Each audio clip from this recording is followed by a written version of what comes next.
Gray Man. What was your biggest takeaway from Gray Man? So I really liked how great. I kind of like spy movies. Okay, I do too. I really like. Okay, the ultimate spy movie in my book is 007, like James Bond movies, right? So and even the old ones, the new ones, I love them all. So anyway, so anything that's like remotely spy movie, I love. Even like the cheesy ones that there's like funny. I forget. There's a really good example of it. There's a couple like cheesy spy movies that have come out that I really liked, and they're just like very lighthearted. I can't even remember the names of, but this had very much so like cheesy spy vibes in a way for Gray Man, and it started really, really good, and then the wheels just I think just completely fell off. Like I enjoyed it the whole entire time, but it just started getting way more ridiculous. Oh, it's a completely ridiculous movie. Oh, just the most ridiculous things happen the whole entire time. So the amount of hand grenades that get survived are ridiculous. So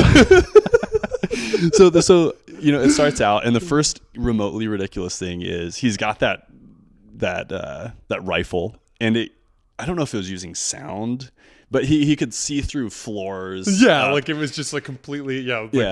And then he decides not to take it. I'm like, okay, you know what? He's about to shoot through some glass.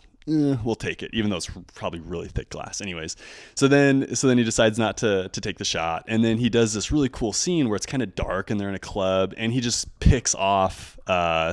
What did they go by? He was 6, and he was trying to. The guy he was killing, I think, was like 9. It was 4. I think it was 4. I think it was 4. And he just picks off all of 4's people in like a really cool fashion, and then that scene between them was really neat. 4 gets shot in the face by a firework. Oh yeah, I forgot that.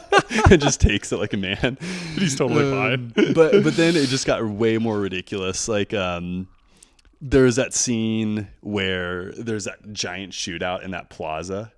Where there's like, yeah, and that was actually kind of he's a cool hiding concept. behind like a small cement bench, but somehow not getting hit by anything. But that was kind of a cool concept too, where there was separate groups that were all like private contractors, and they were just going to town, and whoever could get them just would win. And that's kind of a neat concept, and I thought that was cool. I think the private contractor concept is so fascinating to me because like I just sit there and think like especially outside of the United States, like the immensely wealthy men who would need to do nefarious things, and there's a way for you as someone who was former special forces military, or maybe you're just exceptionally talented in certain things, where it's like, yeah, no, we'll pay you $100,000 for the next 2 months to do this, you know, for me or whatever, and they all work for money, and like rules, and like and private contractors do exist, like that's they do thing. Like and my thing is like, what a wild life that must be. Like, yeah, no, I make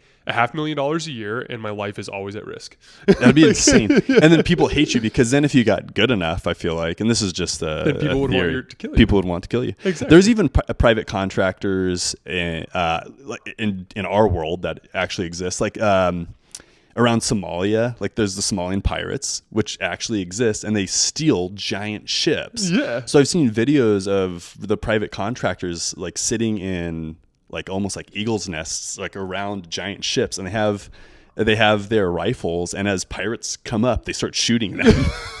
Just out in the middle of the ocean. It's just like, damn, like that's wild, right? So the idea of a private contractor is insane. Well, and just in general, that's crazy because it's just it's like the Wild West exists in other places of the world. Because every time you watch an old Western, the first thing that stands out to you is just there are no rules, like right. Like no one. It's not like, oh, like so and so robbed me. Someone arrest this guy and restore my stuff. It's like, no, he has your stuff now. Right. And this is a show about no rules, but taken to like the whatever degree. Just an insane no rule show. You and I talk about plots and how something that removes us from enjoying a movie is when a producer will have something happen that's visually appealing, but it makes no sense for the plot. And a prime example of this was Ryan Gosling's character was going to go against Chris Evans' character, right? And the girl, I forget her name, she could have shot Chris Evans' character, and he's like, no, we're going to bro this out. Oh, and then they battle each other in the fountain. dude. Oh yeah, there was No sense at all. This is one of the most common movie tropes that drives me insane. You escape the villain, but for some reason don't decide to kill him. Right. Well, one of the most recent examples, which actually is important, is Obi-Wan leaves Vader alive when he could have killed him. Right. But it's actually very important that he leaves Vader alive because Vader's the one who kills Palpatine. And at least it makes sense because there's a true love between them, right? Exactly. Like So Obi-Wan this- would never do that. This was mainly for the sake of having some cool fight scene in a fountain. Yeah, exactly. And by the way, Ryan Gosling's character gets stabbed in the lung like 3 times. Dude, throughout okay. the entire movie. Dude, so I have he two, makes it. I have 2 notes from this movie. Did you ever see John Wick? No. Okay. So John Wick, another one you have to watch. I know. John Wick, and there's a 4th one coming out, so maybe we'll do a episode to that. And this is not one where you need to watch the originals for the source material. Oh, I It just probably doesn't should, though. matter. So John Wick is obviously like this incredible assassin, right? And there's this. He's clearly so well respected that there's an air of inevitability with him. To the point where it's like in each of the movies, like every one of the John Wick movies basically starts with somebody screws with John Wick, okay? And the person who screws with him is an idiot. Like I think in one of them, like they kill his dog, for instance, right? And like the established people like will go to that dude and be like, "Do you realize what you did?" And he'll be like, "What?" And it's like, "That's John Wick. You're gonna die now." Like, he's going to come for you. He's going to kill you. Yeah. And he does, obviously, in all the movies. And like, what was funny about the Ryan Gosling character in this movie is Billy Bob Thornton's character kind of views him the same way. Like, Yeah. he's like John Wick in the sense where he's like, oh, if he's walking, he's coming through those doors. You know what I mean? Right. Like, he's gonna be here. There's an air of inevitability with Ryan Gosling, but he also was so incredibly lucky. He was. Like the amount of times that he got saved from near death stuff by random people, like that chick who kills Chris Evans at the end. There's Right. when he was literally about to get killed by Chris Evans when that chick shoots him with With the a stun- tranquilizer yeah, dart. You know, like it's like he's like super lucky. John Wick is basically Right. what he is. Well, and I agree. The other thing that was interesting in the show is there was some truly funny parts, and the and movie was the great, yeah. the dynamic was really interesting between the 2 main characters, Chris Evans' character and I thought Chris Ryan Evans did a Gosling. good job. It was an interesting he- role for him. Elena's like, and Elena was in Greek life, so this isn't just like an attack on Greek life. But Elena's like, Chris Evans' character is essentially like a douchey frat boy who's like a licensed contractor, and it's Yeah. exactly what it is. Like he is major douche. Dude. Yeah, there's a movie that came out recently with Kevin Hart where he gets involved in a similar type of dynamic, and they have a character that's very similar to Chris Evans's character. It's like the sociopath. Yeah, straight up sociopath. Super handsome, like dude that looks like it could absolutely just like disappear into any setting as like a normal dude, Yeah. but it's like actually like a freaking crazy sociopath, you know? They made his character feel like the guy who goes into a town and then all of a sudden like a bunch of women go missing and are dead.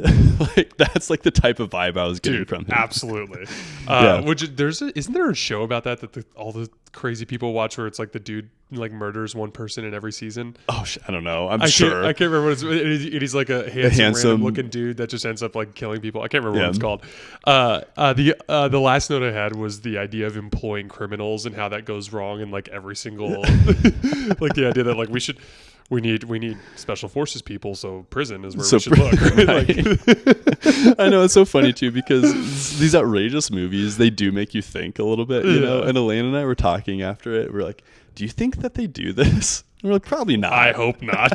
Probably not. I'd like to think no, but hey, who knows, right? Oh, I don't know if I had any other. Oh, the Wizard's Cup maze. So it was like at the end. they're in Oh the yeah. Yeah. The giant like it's made of like hedges. Like Yeah, hedge maze. and as a joke, so he backs into it. I'm like, oh, it's a giant maze. Just watch. And I was just trying to be funny, and then it spans up, and it's a giant maze. And I was like, oh my gosh, you've got to be kidding me. That was another ridiculous part. But overall, I think I definitely enjoyed it. The movie was exactly what I thought it was going to be. And I'd recommend it. I think it was funny. It was good. Watch It was Gray good. Man. It Yeah. was good. I liked it. Is that all I got? That's all I got. All right, guys. That's the end of today's show. Like I said, next week we'll be doing at least another check-in on Thrawn Treason, if not a final review. as well as episode 2 of Game of Thrones. As always, we appreciate your guys' support. Don't forget to subscribe to the YouTube channel as well as our podcast feeds. I usually put a link tree underneath the episodes where you can find all that stuff. But as always, we appreciate your guys' support, and we'll see you next week. Thanks a lot.